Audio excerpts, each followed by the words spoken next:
Hi friend शंखु जुहार जेमा समली तो चलो नजकरानमा गाँव रेसिपी जेनटा की बड़ी पतल घटा आपण मन को जदि मोर वीडियो भल लगा तो please like share and subscribe कर देबे।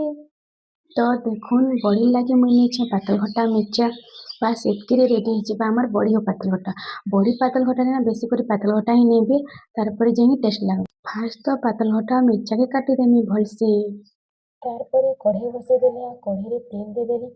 तेल गरम होला पर बड़ी के दे देली आ बड़ी के भलसे भाई देली।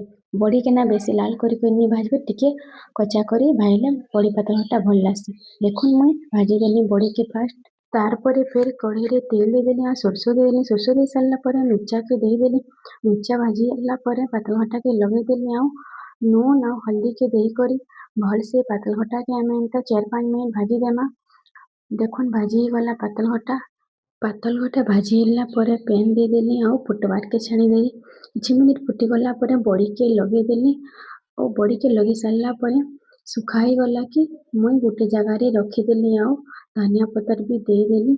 देखुन रेडी गला हमर बड़ी और पातल घटा। आपण मन को जदि मोर वीडियो भल लागिथबा तो please like share and subscribe कर देबे। Thank you.